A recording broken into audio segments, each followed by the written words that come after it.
Welcome back, people. This is episode 41 of season 3 of the Taxi Squad podcast, and you may realize it looks a little bit different in here.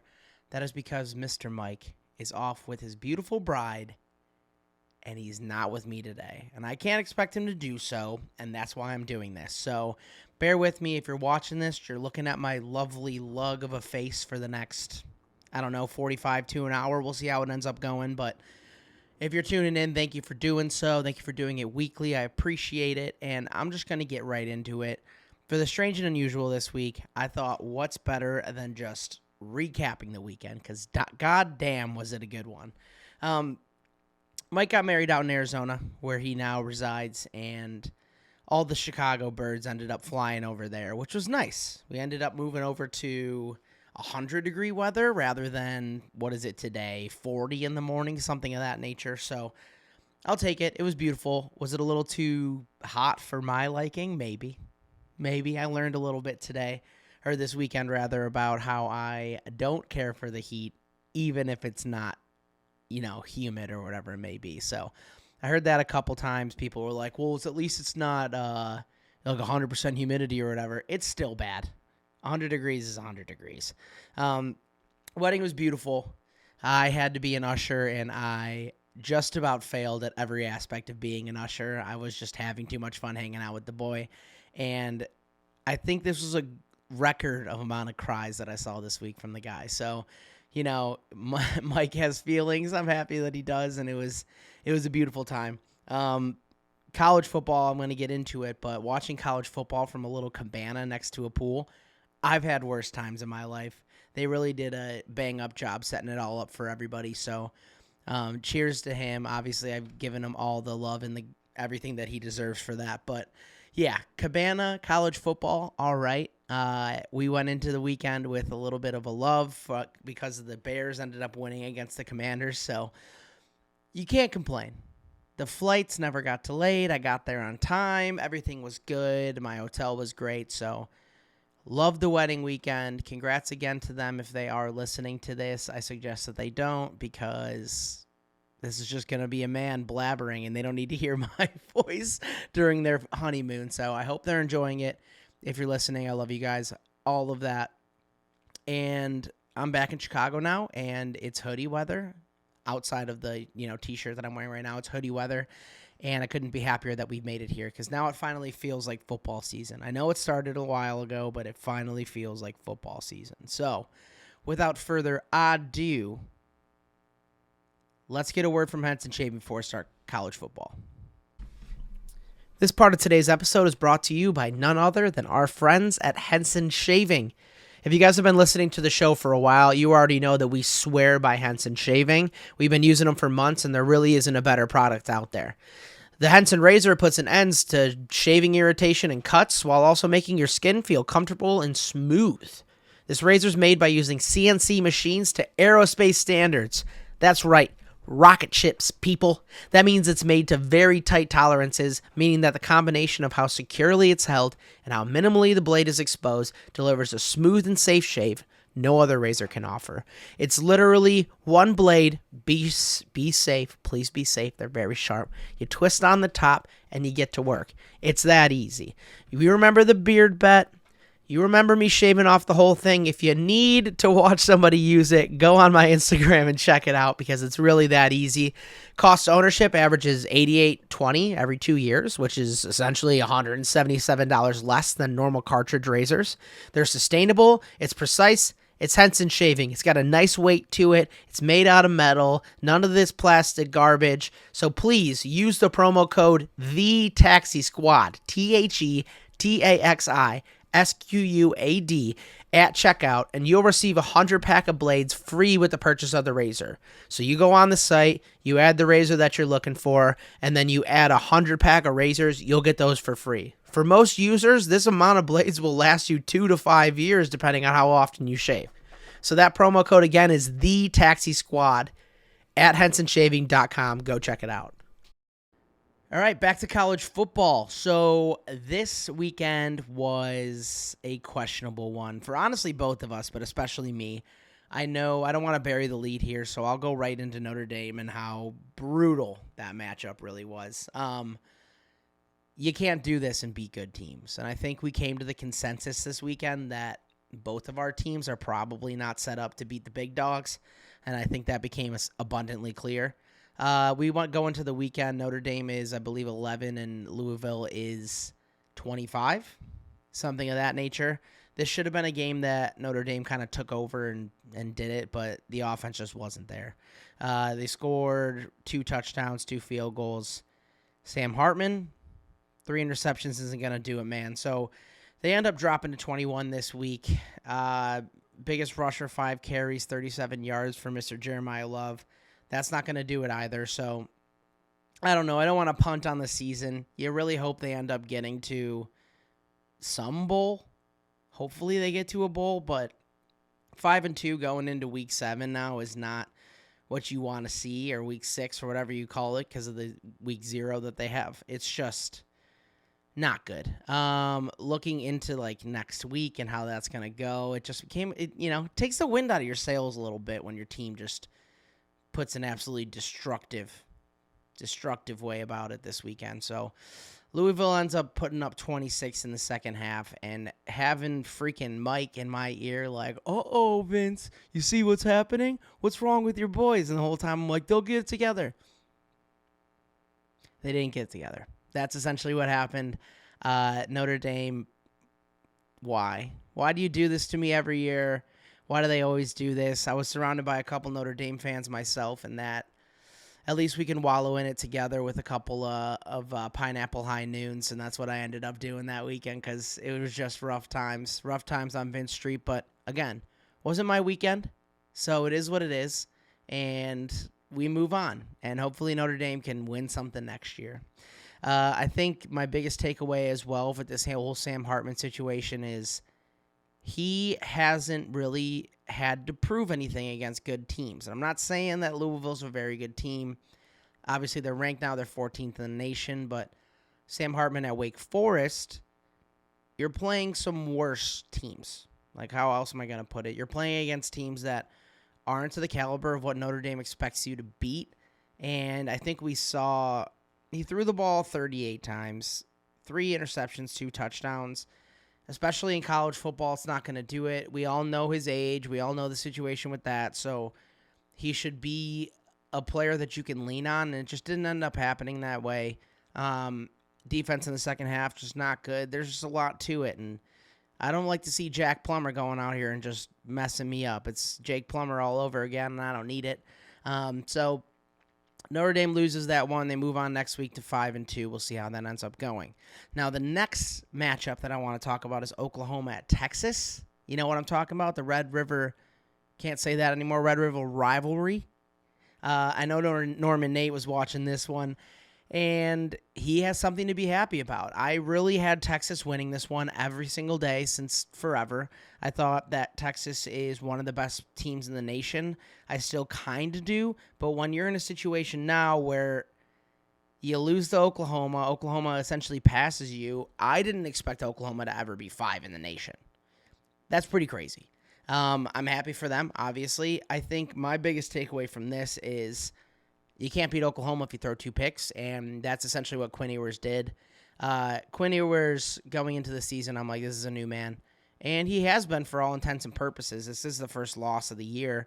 But even, going into the fourth quarter, they were down by a couple.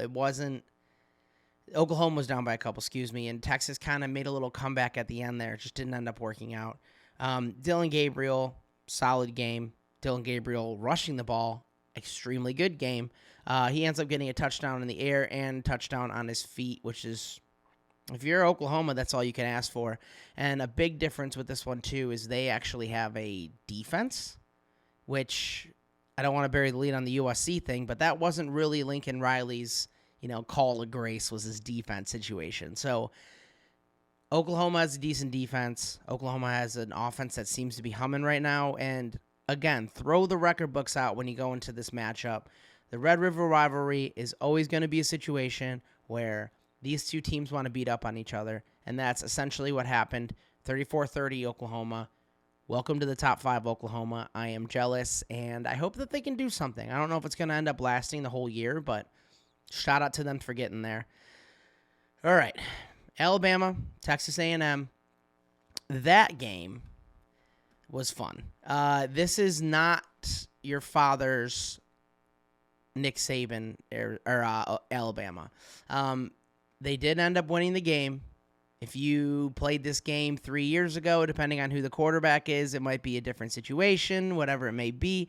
But they did end up getting the win here. I was at least I felt this, again, in a cabana, chilling, absolutely chilling. I thought that A&M kind of had the momentum for the majority of the game.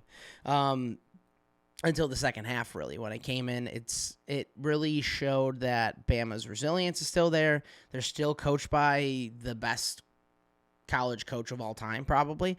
I don't think it's really arguable at this point. It's kind of like a Belichick situation. So, yeah, A&M should have won the game. A&M kind of fumbled it at the wrong time, and Jalen Milroe did enough to win. And I know I've been an avid Jalen Milroe hater, and I don't think that anybody saw this game and they were like, he's the next thing since sliced bread. I don't see that happening right now. 3 touchdowns, 1 interception is going to work out for you, and I just wish the Aggies could have got that win because that would have been awesome. Throw a little wrench into the college football landscape and get Alabama out of that top 15. Right now they're 11. Not a convincing win, and they're not going to really move much on the standings against an unranked Texas A&M team. So Nick Saban, good defense, ended up working out.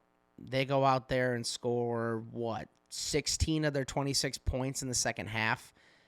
That's not going to end up working out too well when you're playing a close game, and Texas A&M just couldn't figure out how to score on the second half there. So that's Alabama for you. Alabama's going to do that. Alabama's going to beat Texas A&M. It's essentially like, is water blue?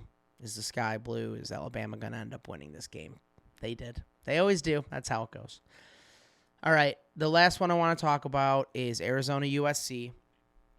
And this was one of those sitting at the bar at the end of the night. We probably had a decent amount of alcohol in us. Some of us, whatever it may be, myself included. We were sweating this one out. We were watching it at the hotel bar at the end of the night because all these games go so late. My allegiance to Mike in the weekend was hoping that they would maybe win the game. My allegiance to Notre Dame and my disdain for USC said that I wanted Arizona to win, especially being in Arizona. So that ended up winning. I did do a bit of campaigning after that Notre Dame loss because I'm a hateful person, I guess. But I was like, hey guys, we gotta get USC to lose. How do we end up making that happen? They really shouldn't lose to an Arizona team like this. It just doesn't make sense. Arizona's not a very good team this year. They just really aren't. And USC is supposed to be one of those big dogs, obviously best quarterback in the nation, number 1 overall consensus already. And it didn't go that well. 14 for 25, 219, and 1 touchdown for Mr. Caleb Williams in this game. We had a triple overtime thriller. So every time you thought the game was over, it wasn't. Mike and I were on our chatties at that time because the game went so goddamn long. Arizona's not a good team, man. They're 3-3 now after this loss. They were 3-2, obviously, last week. And you're looking at a USC team where you're like, hey, maybe they can be in a playoff this year. No. And we had that conversation. We were both like, hey, it's it. This is it. Like, our teams aren't going to be able to do it. This is like the most abundant showing of what they're capable of doing. And neither of those teams, especially Notre Dame, but also USC in this game, you can't give up 41 points to an Arizona Wildcats team when you have to play, the cream of the crop coming up here in the next couple weeks. Marshawn Lloyd, decent game from the ground. Brendan Rice, decent game receiving, but really the scoring was so lackadaisical. You get 14-7 essentially in the first half or so. You end up going 3, and then Arizona gets 8. They get 7 in the first overtime. They get 6 in the second overtime. USC goes 7-7-7-6, and they win on 2. That's not convincing. They can't tackle. They can't defend. And now we're in a situation where USC might not be good. And I think that we can all agree on that. And it's kind of just, this is where it's going to go. We're going to get that USC-Notre Dame matchup, and it's going to be a lot less exciting as it would have been maybe 2 weeks ago. So that's my recap of this week. Let's look at a couple games coming up here, and then we'll move on to the MLB. But as far as matchups are concerned next week, it's not crazy. But I think the one that we're all looking forward to is that Notre Dame-USC matchup. I don't have much confidence in my Golden Domers, if I'm being honest. We're going at South Bend at 7:30 p.m. Central Time. Maybe that's going to give them a little bit of a bump, but it's just not. For an offense that's struggling, it's a good defense to go against.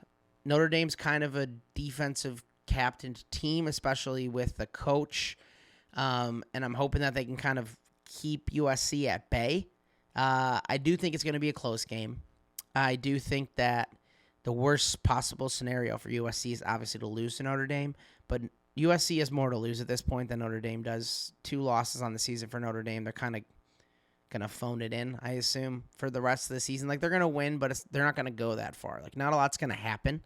And then you're looking at this USC team that's still 10th in the nation, even after that triple overtime thriller against Arizona. But, can't apologize for a win.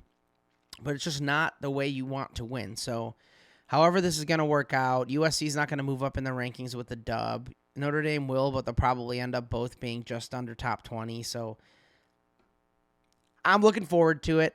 I'll get up for the game. I'll show up. I'll talk smack to the boy. All those things are going to happen. But, again, this isn't like a, hey, whoever wins this game might be a playoff contender this year. It's just not. It's just not what it is anymore.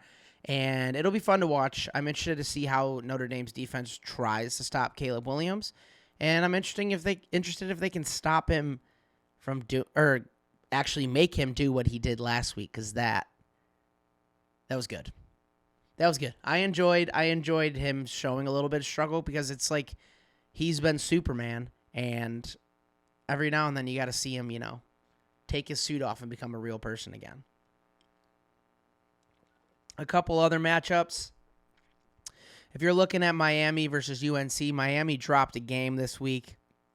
Not looking good, but they're still in the top 25, holding on for dear life at 25. UNC, this is a Drake May game. Drake May's likely going to be the second quarterback taken in the draft. He might be 2 overall. And he's had a pretty decent season. I mean, UNC being a top 15 team is always good. They've been pretty good for the last couple of years here. And this is a situation where Drake May can show out. This is getting his draft stock up a little bit. And Miami's got to kind of do a get-right game. This is a get-right game going on right now. Probably the most anticipated matchup for everybody in college football right now is going to be this Oregon-Washington team. We've been clearly all about Washington this year. Washington's been unbelievable. From quarterback play, solid defense, everything seems to be clicking for them. And they're one of those sneaky teams that maybe are going to be able to get in there. The defensive line for Washington is pretty scary. Edge rusher wise, this is going to be a big battle for the Oregon Ducks up front. So, can they protect a quarterback? Can they make this happen for them? I think that Washington takes this one. This is going to be really close. I'm going to take Washington for that. And then really besides that, it's you have that Arkansas-Alabama game, and you're interested to see how they play against Arkansas, given how A&M went last week. And I know A&M loves to try to beat Alabama every year. Auburn-LSU. LSU has shown some of their flaws this year, and it seems like Auburn kind of has that little piece to them where they are kind of just trying to ruin people's seasons. They're not going to go anywhere this year, but they're good enough to actually make a difference against, one of those ranked teams. So I'm obviously going to take the Domers. I like my guys. It is what it is. I'm hoping that they win. UCLA, Oregon State, that's a fun one too in the middle. But really, these matchups this week, it comes down to that USC game, and it comes down USC Notre Dame game, and it comes down to that Oregon Washington game. So we'll see how that ends up working out. I'm looking forward to it, and I'm gonna watch either way because I like to watch football. I don't know what gave it away, but I like to watch football. Okay, moving on. The MLB, the playoffs are underway. This is interesting to me. This is really interesting to me. The first thing I want to say about the Twins, they're playing the Houston Astros right now. The Twins, last week we said this, and everybody else did too. They broke the streak of not winning a game in essentially my lifetime in the playoffs. Not actually, but it was a long, long time. They ended up beating the Blue Jays 2-0, which is what I called, if you do remember, because I don't think the Blue Jays are that clutch. They're especially young, too. I didn't know if that was going to work out. Now, Minnesota, at the time of this recording, is down 2-1 against the Astros, and this is one of the first times where I have to root for an AL Central team. I really don't want to do that. Minnesota doesn't have Josh Donaldson anymore, so that kind of just takes away the super hate that I used to have against this team. But I just don't want to see Houston win. I think that's kind of a consensus between a lot of people. Like, we're kind of just sick of seeing Houston being good. So you want Minnesota to win this. Do I think they're going to? No. Especially now, because Houston essentially needs to win one more game and they're done. Go Minnesota for now and win next round. Can we do it that way? Can I root for that?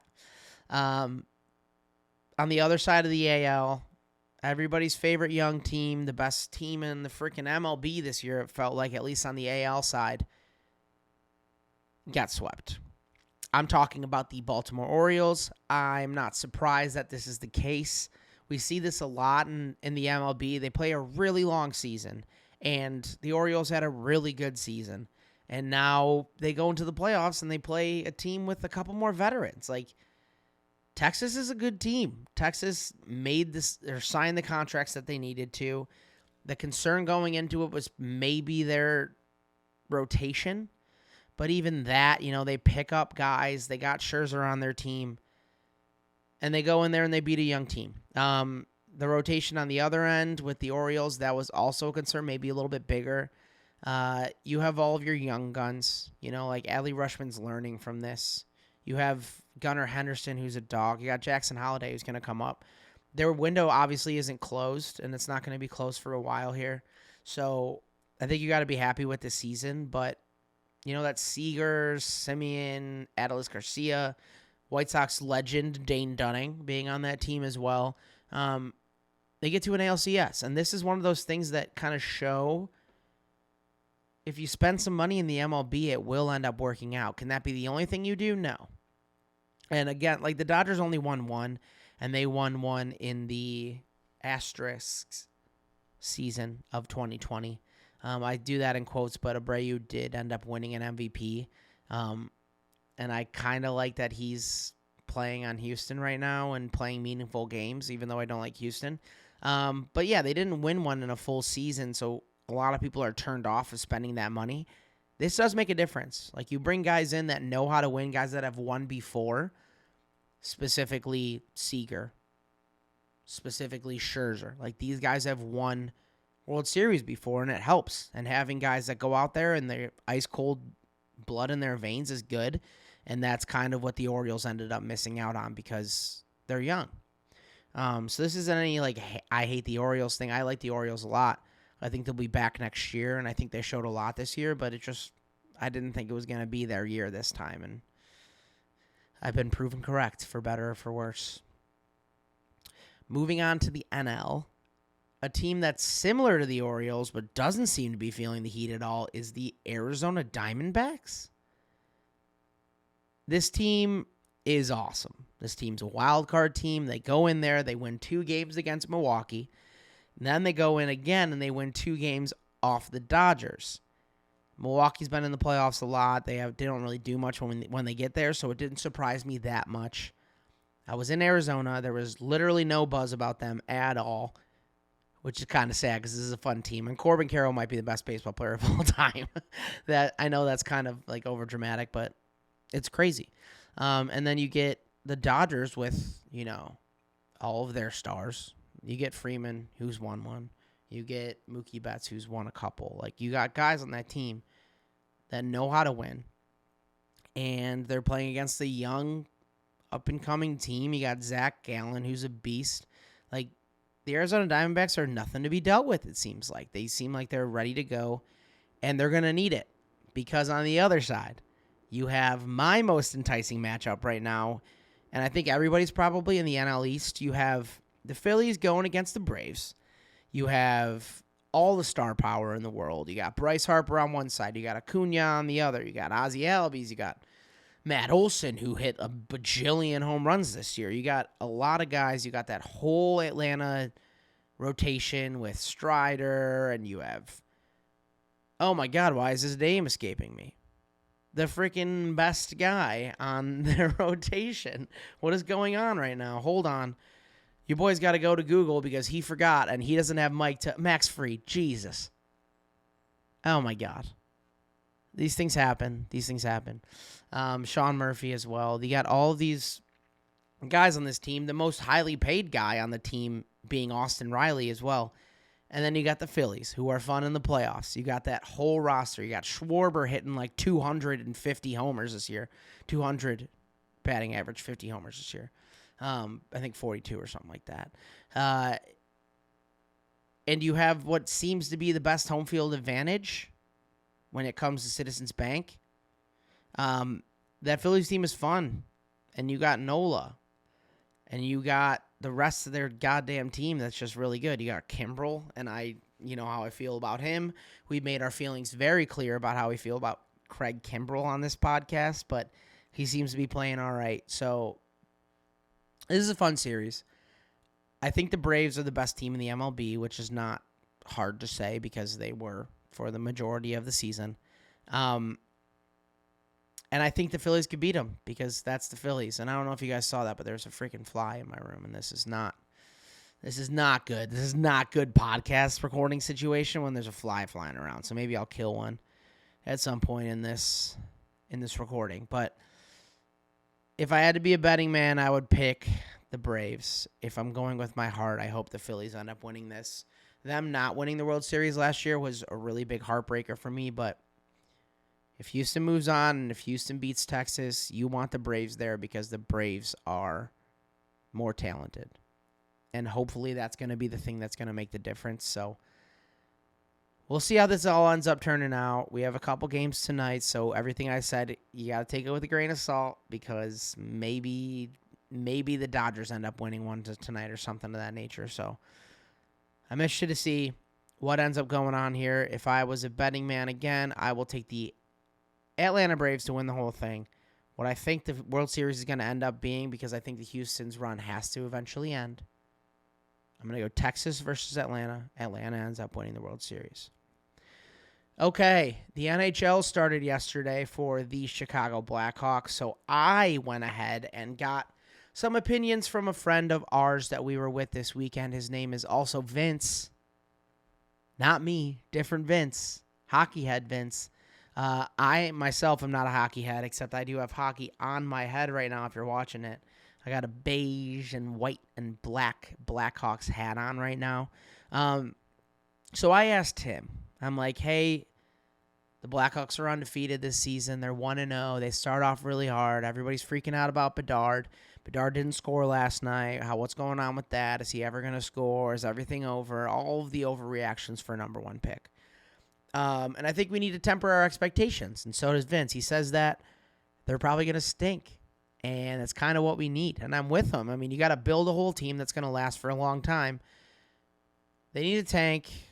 They need to be bad. I'm not going to say that they need to, lose every game and get the number one pick again. That'd be kind of cool, but you don't win an entire Stanley Cup on one guy, and that is clear, and that's happened over and over again. All those Blackhawks teams weren't one guy. When you get to the playoffs, you start hearing all those names, and you're like, Jesus Christ, it's just an absolute power squad of guys on this team. Wayne Gretzky couldn't win with one, is what he said. he gave me a prediction on what he thinks Bedard's going to end up doing this season. He said his goals are going to be 30 to 40, which I'm cool with. Let's do it. I like that. Let's go. And another thing that he ended up seeing is that he is a young guy, and he's a smaller guy, and you are just to be hit a little bit when you're the number 1 overall pick and you're a smaller guy. He never got leveled, obviously, but he was getting kind of pushed around. He did seem like he was a little out of place, man amongst boys, in a couple scenarios there. So you have to assume that that's going to end up getting better as the season goes on and moving on to seasons after this. But that is what Vince was saying. Another thing he said is power play looked good, which is what you love. Nothing worse than having a horrible power play. And another kid, Kurchinski, made his debut last night too. He is also a teenager, so keep this in mind. And he said that he's hoping that that's our next Duncan Keith, number 7 draft pick last year, acquired in the DeBrincat trade, so we need him to work out as well, and I'd be happy to have a nice defenseman on this side that's going to be able to do the Duncan Keith stuff.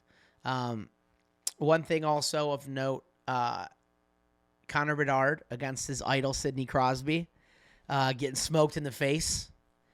They did the opening face-off, and Crosby slapped it back, and essentially it was like a welcome to the NHL situation. And you love to see it. I mean, if you're going out first overall, all the hype's around you. Bedard's been pretty even keel about all this stuff as it's been going. So, getting Sidney Crosby out there saying, hey, this is what the NHL is like. You're not playing against toddlers anymore. These are grown-ass men. I'm still one of the best players in the NHL, and I'm going to prove it right now. Welcome to the NHL. That's fun. So I'm going to move on to the NFL after this.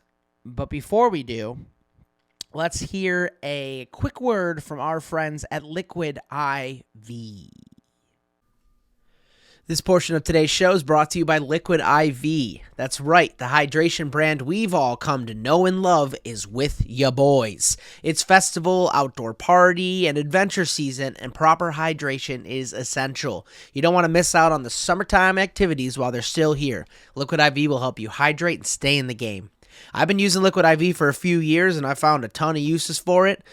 Going to sleep after a day-long soiree. This is the product that helps me rehydrate and recover.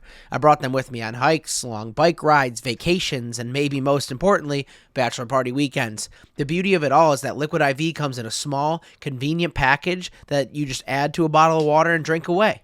1 stick of Liquid IV and 16 ounces of water hydrates you 2 times faster and more efficiently than water alone. Get 20% off when you go to liquidiv.com and use the Taxi Squad podcast code, TAXISQUADPODCAST, no spaces, at checkout. That's 20% off anything you order when you shop Better Hydration today using the promo code Taxi Squad podcast at liquidiv.com. NFL Week 5. We're here.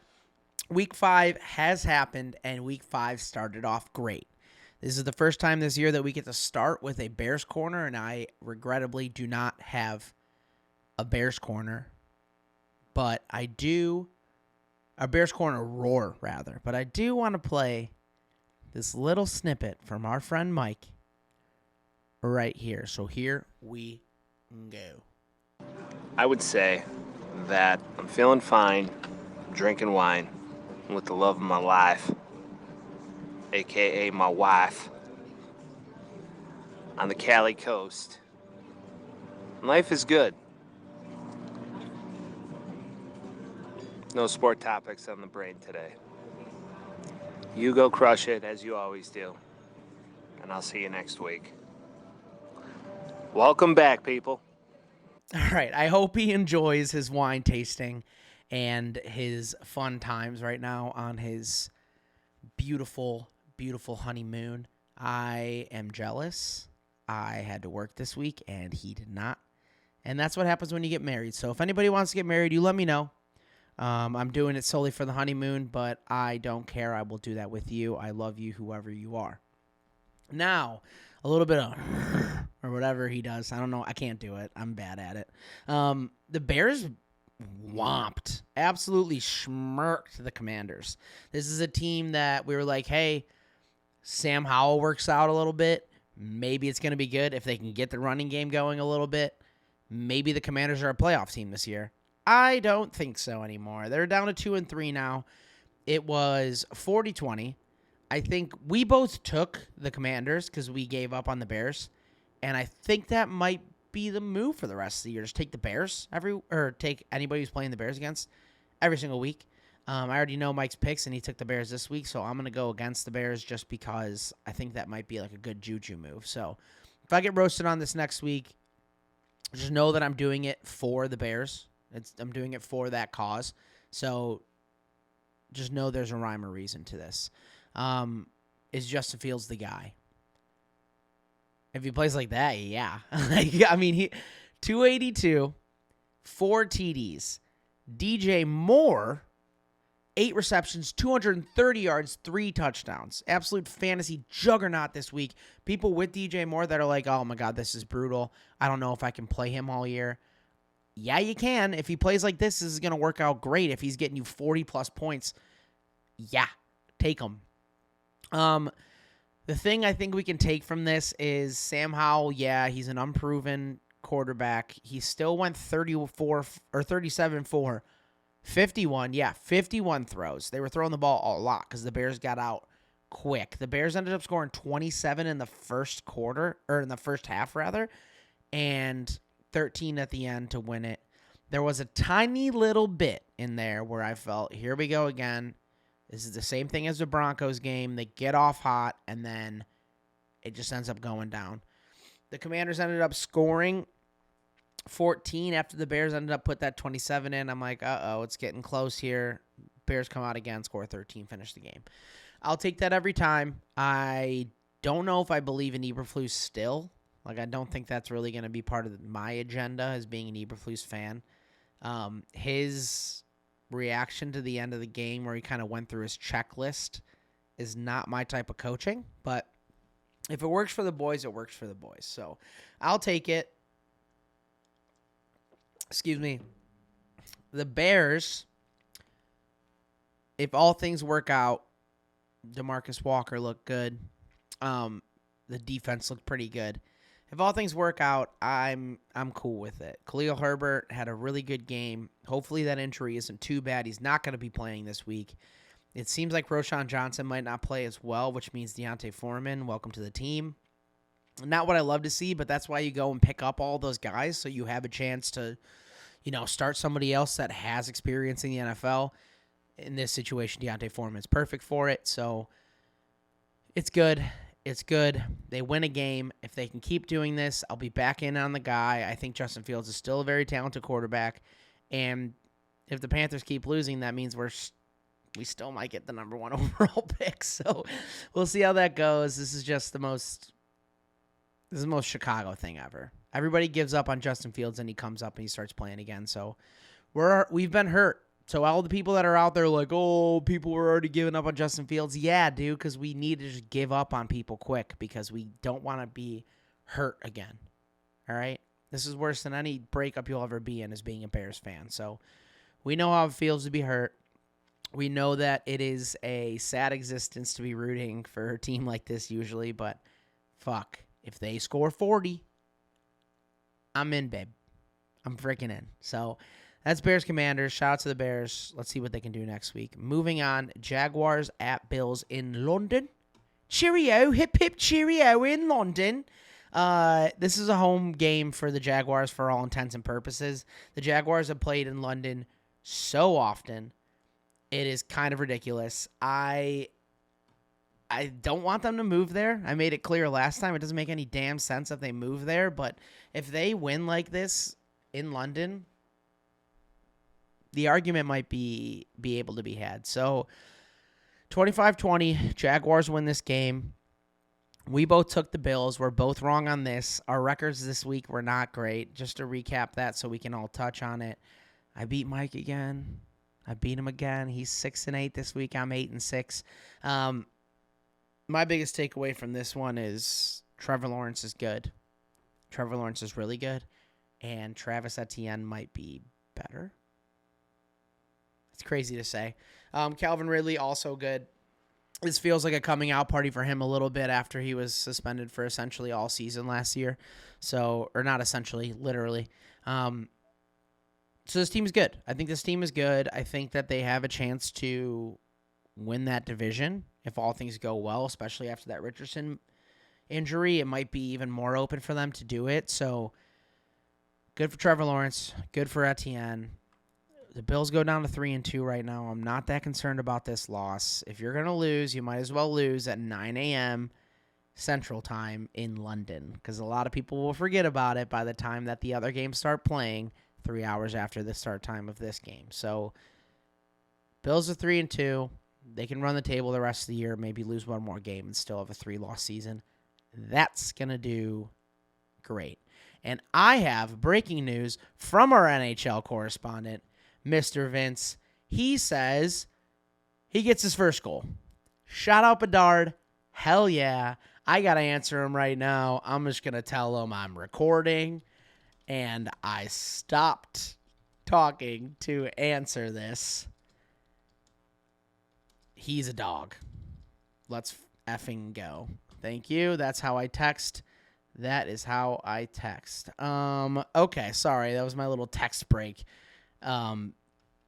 That was my only text break that I'm going to do. So there you go. Vince, thanks for letting me know while I'm recording this right now. It's nice to have a friend when I'm out here alone. So go Bedard. Good for him. Nice. Welcome to the NHL. My guy. Let's go. All right, next game, and I'm not going to go through all these games. I'm essentially skipping and ripping, but I don't have to ask anybody. I'm just going to do it myself. Saints-Patriots, rip. Because this is the first time since I was 3, just about 3, that the Patriots haven't been a good team. They look really bad, and I don't really know how they get out of this. Mac Jones, 12 for 22, 110, 2 INTs. They bring out other guys. They hope that it's going to work. You get a lot of Bailey Zappi. People are obviously clamoring for Bailey Zappi. He comes out 3 for 9, 22 yards. That offense just doesn't work. And mind you, this Saints team is not very good. They played close games. They've lost close games this year. They're trying to win that division, obviously, and that's not saying much because that division kind of sucks. And the Patriots come out here and get shut out at home against the Saints. I really don't know what else to say. This is the worst loss in Bill Belichick's entire coaching career. I don't think it's hard to even argue against that. You had no running game. Your 2 running backs that you're going for, Ramondre Stevenson and Ezekiel Elliott, they end up going together for 45 yards. You have a total of 132 yards passing between 2 guys. That's not the way to win. I think that there's a man that's on the Raiders that could have helped him out a little bit that they ended up not paying this year, who ended up having a good game for the Raiders this year or this week, and it's just not. It's no good in Foxborough right now. It's no good in New England, and I kind of love it. I said it before, and it might ended up happening, but before Aaron Rodgers went down, I said the Patriots were the worst team in the division.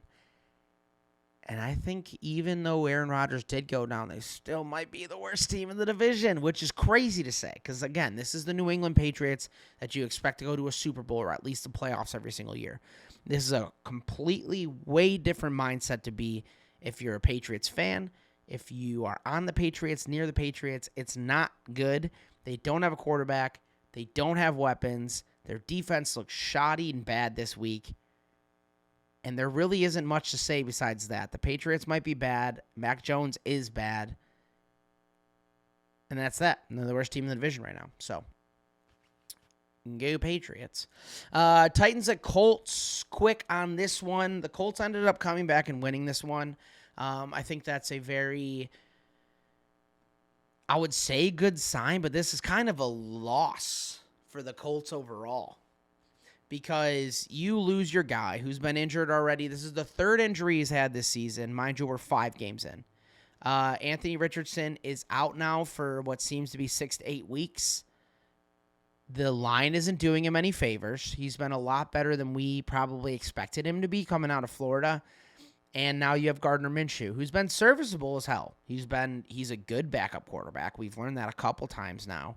I don't think he's going to win you many games. Jonathan Taylor comes back in the game. You get JT back, and that game, snap. Anthony Richardson's gone. Won't be here for the foreseeable future. We'll see him maybe at the end of the year, but are they even going to do that with the rookie quarterback that they brought in? He looks really good, and then he's gone.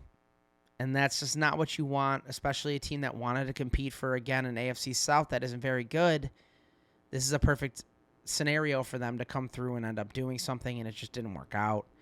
So the Colts, I'm hoping for the best for you guys. I think the Jags are kind of tie this one up on a bow, especially after this injury, and then hopefully Minshew can come through and play a good game and get paid, or a good year and get paid. So Colts, I'm sorry. Ravens at Steelers. The Ravens straight up broke down. The Steelers did nothing for the first, what seemed to be 3 quarters, and the Ravens couldn't do anything. This is one of those interdivision games similar to how that rivalry went in college this week, where these teams get up. This is a fun matchup almost every time they play since essentially when my life started, if we're being honest.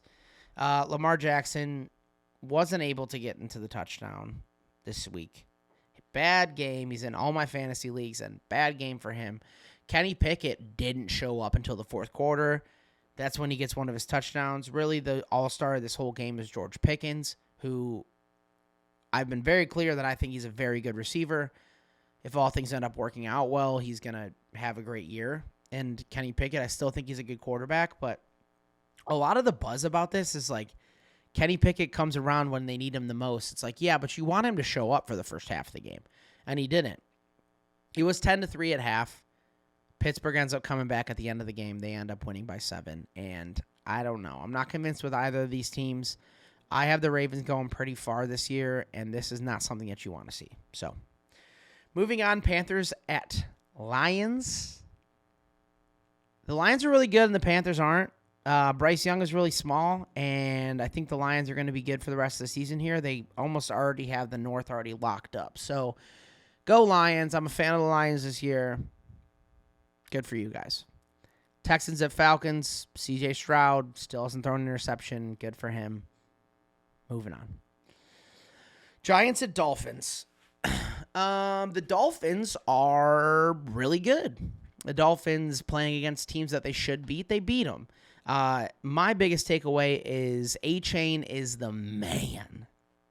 That guy is so goddamn fast, and it's like he's faster than he even looks. Like, on the field, he's just, cut right through every single time between the tackles, outside of it.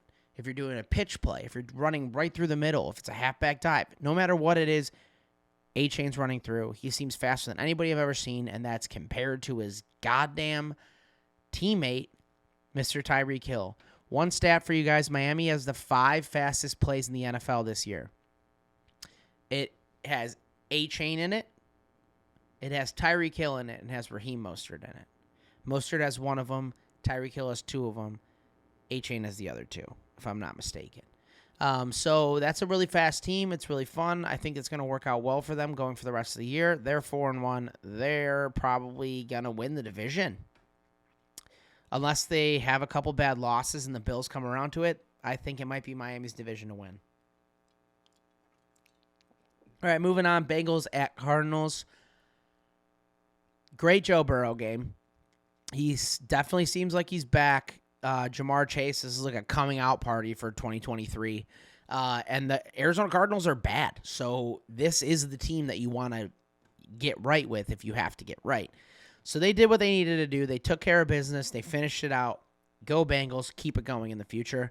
Eagles at Rams, not much to say. I took the Rams for some stupid reason. I don't remember why. Maybe I was just feeling myself. Bad news bears for me. Eagles win this. Eagles stay undefeated. Good for the Eagles. Second best team in the NFC. I'm sorry, guys. You really are. I don't know what to tell you. Broncos at Jets. Sean Payton does not like Russell Wilson. You could tell He's rolling his eyes. He's pissed off about this whole thing. The Jets are like, yeah, like hell yeah. Like, let's get in there and beat these guys, especially with all the smack that Sean Payton's been talking to everybody around the league, and then all of a sudden they can't win a game for the life of them. This is a get-right game for the Jets, I guess, and this is part of the reason why I think the Patriots might be worse than them. They go out there and they play a really good team against a really bad, or they play a really good game against a really bad team, and Zach Wilson does enough to win the game, and you got to like it. So, Jets beat the Broncos. Shout out to them. Chiefs at Vikings.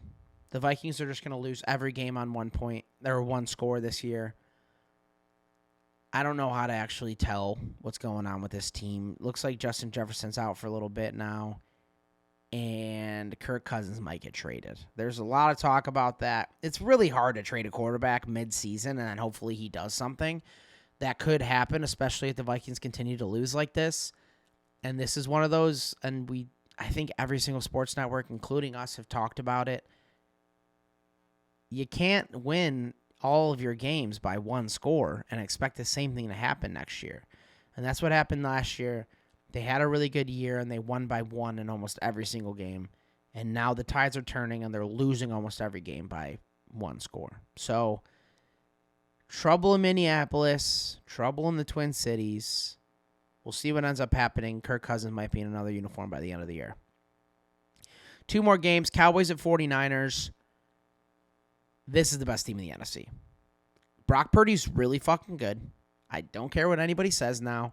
He's not going to blow you away with 70-yard touchdown passes. He does not have that in his bag. Checkdowns are amazing. He's finding the right guy, and I know the caveat to this is always like, hey, who's going to play poorly when you have McCaffrey, when you have Deebo Samuel, when you have Brandon Ayuk? I get it. I for sure get it. Like, yeah, it helps out to have those weapons. But also you need a guy that's going to play really well, and he has. And you've seen other quarterbacks in that position play a little bit worse. And Jimmy Garoppolo played pretty well for them, but I think Brock Purdy's playing better than anybody has in that system. And they're healthy right now, which, knock on wood, like I don't want that to change, but they're healthy right now. I think that there's no reason to think that they won't go to the Super Bowl this year with the way this team is constructed. The line looks amazing. The defense is playing lights out. And George Kittle is a funny guy. George Kittle wore a FUCK, fuck Dallas shirt, and he pulled his jersey up after he scored a touchdown and said, fuck Dallas. And I thought it was hilarious. I think it's funny. I like when rivalries happen like this. Some people are like, oh, it's so tasteless, all that shit. Shut up, dude. It's the NFL. All they're doing is mauling each other and tackling each other. Your kid can see an FUCK every now and then. It's not a big deal. Mr. Micah Parsons, who is the best player on the Cowboys. I mean, you could probably say him or CeeDee Lamb, but I don't think you can really argue that Micah Parsons isn't the best player on that team. He comes out and says he didn't like that shirt and they need to watch out later in the season. And Debo's like, dude, look at the scoreboard. And I agree with him. You can't lose 42-10 and be like, watch out for later in the season. Like, you think some shit's going to change? 42-10 is like fucking unbelievable. They destroyed them. Like, there's no way that the Cowboys just need to eat crow and move on and act like this never happened, because that's really all you can do.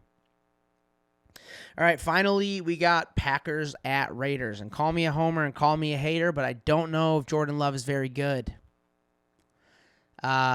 16 for 30 with 3 interceptions from a guy who, the Raiders aren't good. And yeah, they beat the Bears handedly in the first week, and the Bears aren't good either. But you need more out of this guy. You need more. Like, he gets the ball to Christian Watson 3 times. 91 yards, decent game for Mr. Christian Watson. And the Raiders only scored 17 points. And it seemed like the Packers just couldn't get the offense going. They scored 3 in the first half. They scored 10 in the third quarter and then can't score again in the fourth. This is not a recipe for winning. They had a lead a couple times in this game, and they couldn't keep it. I don't think the Raiders are good. I just think the Packers are bad. So, again, call me a hater, call me a Bears fan, whatever it may be, but the Packers aren't very good, and if you want to argue with me that they are, they need to get some wins together to make that happen. Okay, so I'm going to make my picks. I'm going to tell you what Mike's picks are as well, and then we're going to get out of here. So I think we got enough time. You're probably sick of me talking. So here we go. Broncos at Chiefs. I can't ever take the Broncos again. We talked about this last week. That's how it's going to go. I have Ravens at Titans. I think the Titans are kind of on a high right now. Maybe not. Who knows? But the Ravens need a win, so I'm going to take the Ravens. And we're going to move forward. Panthers at Dolphins. Panthers can't win a game. Dolphins win this. And let me tell you, Mike took all three of those teams. So he took Ravens, Chiefs, and Dolphins. I'll take the same thing. Saints at Texans. Mike goes with the Texans this time. The Saints really won. Oh, my God. There's that fly again, dude. Get him. Sorry. Okay. Saints and Texans. Saints won by a lot this week. Texans are a chippy team. I'm going to go ahead and take the Saints. I'm going to go against Mike and the Texans right now. We'll see if that ends up being the good call later. Commanders at Falcons. Commanders tough loss this week. Falcons resilient win. I'm going to take the Commanders. I'm going to go with Mike on this. We're both taking the Commanders. Colts at Jags. Gardner Minshew season. Yeah, I'm taking the Jaguars. I think they're going to put a couple wins together. Mike took the same thing. We're good. Seahawks at Bengals. Bengals need to get it going. Bengals with an atrocious start to the season and a really good week last week. Mike takes the Bengals. Seahawks are weirdly good this year again. I can't bet on the Bengals losing again. They really got to get it together and get a couple wins strung together here. And if they're going to be a team that we think they're going to be, they got to win games like this. So I'll take the Bengals. We have Vikings at Bears. It's the shit bowl. It's the poop bowl, whatever you want to call it. I already told you at the beginning of the episode, or the beginning of the segment, rather, that I can, at any right mind, take the Bears because they're going to win if I do, or if they're going to lose if I do. So I'm going to take the Vikings here, but this is a play. This is reverse psychology for the Bears. They're going to hear this and be like, yeah, fuck that guy. Good. Please do. 49ers at Browns. Niners are the best team in the NFC, second best team in the NFL probably, so taking them. Patriots at Raiders. Mike takes the Patriots. And to that I say, why? Because the Patriots are bad, but I think he's smelling the flowers. I think he's got a little bit of wine in him, and I think he says, hey, the Pats are going to win this one. And to that I say the Patriots are so bad, and he wasn't able to see that last week because he was getting married and all that. So I'm going to go ahead and take the Raiders. I'm going to wait for the Patriots to lose every game this year because that is nice to me. Lions at Buccaneers. Buccaneers surprisingly good this year. Mike takes the Lions. I'm also going to take the Lions as well because they're that team. Cardinals at Rams. The Cardinals are weird and kind of good. The Rams are weird and kind of better. I'm taking the Rams. So is Mike. The final three games here, we got Eagles at Jets. Yes, the Jets won last week. No, the Jets don't win this week. Eagles stay undefeated. Giants at Bills. Give me the Bills. Bills can't lose 2 in a row. They got to keep up what's going on right now. Cowboys at Chargers. And in a surprising take here, we have Mike taking the Cowboys. And I don't know how I feel about the Cowboys, but I do feel like this is a classic upset spot for the Chargers to win this one. I'm going to take the Chargers. Mike takes the Cowboys. And that's that on the NFL. I appreciate you guys listening today. We will have Mike back next week. He will be back to real life. We'll see if he's happy or sad about that. I don't necessarily know how he's going to go about it either way. But as a reminder, please, we're on the YouTube now. We're on Spotify. We're on Apple Podcasts. We're on every single place that you can stream a podcast. We're on it. So if you could do us the honor, if you're on YouTube, hit us that subscribe button. That's going to help us a lot. And if you're listening to any of those other listening platforms, go ahead and hit the download button and listen to the episode. The downloads mean more than anything. So if you guys can just go ahead and download it, you don't have to keep it on your device forever. Just download it, listen to it, knock it off at that point, and it'll help us grow and expand as a podcast and hopefully be able to do this forever. So please go do that. Finally, if you have a dad, if you have a mom, if you have a brother, if you have a sister, if you have a friend, go ahead and show them this. Maybe not this episode because they're going to be like, why is this insane man just ranting to himself? But do it if you like it. If you think it's fun, then that's great. Go ahead and do that. But at the very least, have them listen to an episode with us two together. It would mean the world. Getting more people in this Taxi Squad community is everything. And we're here every week, so they know it can count on us. We've done it every single week for over 3 years almost at this point. Please share it with people you know.